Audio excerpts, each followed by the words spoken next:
gitu sih. Nah, kalau untuk, Suli sendiri, kan Suli waktu itu kan sempet ditaksir orang punya harta 3 digit M, Mmm, iya kan? Bener kan? ya network tuh ya. Net worth, oke. Pengeluaran kamu berapa 1 bulan dan pengeluarannya kemana aja? Oke, sejujurnya sejak, kan network saya kena drawdown kan, portfolio saya kena drawdown double digit Heeh. M, lifestyle saya tuh nggak ada yang berubah jauh sih. Jadi spending saya itu tetap sama gitu ya, nggak terlalu besar. Buat keperluan pribadi juga sebulan nggak nyampe buat makan dan sebagainya, mmm, ya palingan nggak nyampe 30 jutaan ya, itu udah maksimal banget sih. Di luar dari bisnis ya, Mmm. di luar dari saya misal punya karyawan, nah itu spending beda lagi. Tapi di luar dari itu, di bawah 30 juta tuh udah oke sih. Saya udah merasa nyaman banget. Jadi spending saya tuh udah bawah banget, tapi income saya tuh bisa di atas itu jauh, gitu sih. Jadi kamu press ya? Iya, selalu ditekan ya dan 30 saya juta sud sih untuk mmm, lifestyle misalnya orang yang ngerasa udah punya duit banyak itu bagus banget loh. karena menurut saya Belum gini. punya anak sih tapi ya, belum punya anak, belum punya istri ya. Belum punya, belum punya. Karena menurut saya, sebenarnya ketika orang itu karena press spending itu nggak enak. Lebih baik kita naikin income kita gitu.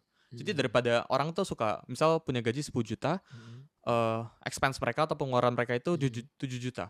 Ya Oke, daripada mereka mencoba buat press 7 juta ini ke 6 juta atau 5 juta itu kan tersiksa kan. Makannya oke. jadi nggak enak, tinggal transportnya jadi nggak enak gitu kan. Terus saya pas Mmm, kerja jadi nggak nyaman, semuanya jadi nggak enak gitu. Daripada di press kayak gitu pengeluarannya, kenapa nggak income-nya dinaikin aja? Misal mereka kerja 9 to 5, ini saya juga lihat beberapa karyawan saya juga kayak gini sebenarnya. Jadi mereka dapat gaji gitu ya. Mereka mungkin merasa gaji itu belum cukup dari kantor gitu ya. Mereka di luar dari jam kerja itu, kan mereka kerja kalau kantor saya dari jam 9 ke jam 6. Dari jam 6 sampai malamnya itu mereka nge-live di TikTok. Jadi mereka misal video editor saya itu ada yang nge-live di TikTok, ada yang ngajarin afiliator. cara ngedit gitu. Terus saya ada link di bio-nya Oh, cara jualan preset-preset gitu. Itu dia cari income tambahan di situ, dapat beberapa juta. Jadi daripada nge-press pengeluaran dia, itu kan tersiksa orang dan nggak enak aja gitu. Rasanya mmm, dan ini limited kan. Nggak mungkin dong kita bisa press pengeluaran kita ke nol gitu. Ya kecuali kita udah di kuburan baru nol gitu. mhm, Tapi selama kita mhm. masih hidup selalu ada pengeluaran, selalu ada expense gitu. Jadi daripada kita press pengeluaran, lebih baik kita memperbesar apa yang kita udah dapat aja gitu.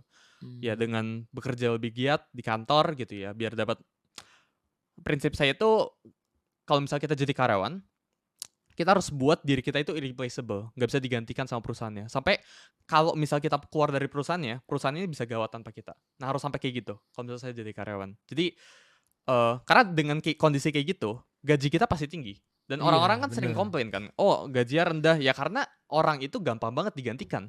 karena Kalau banyak saingannya. iya, kalau orang itu susah banget buat digantikan, kalau misal Bang Atta punya karyawan yang, wah ini susah banget nih, ini orangnya emas banget, orangnya baik banget, jago banget, ya kalau bahkan nggak usah gaji gitu, bahkan dikasih saham pun bisa-bisa aja gitu. Bisa-bisa aja, Jadi, bener. ya prinsip saya tuh ini juga beneficial dari sisi business owner-nya ya. Karena kan business owner-nya jadi dapat atau kayak Bang Atta jadi dapat orang yang jadi bisa diandalkan, yang talented, yang tangan kanannya Bang Atta gitu sih. Jadi bikin diri sendiri itu irreplaceable dan naikin income kita daripada tekan pengeluaran gitu sih. Iya, iya, menarik loh itu.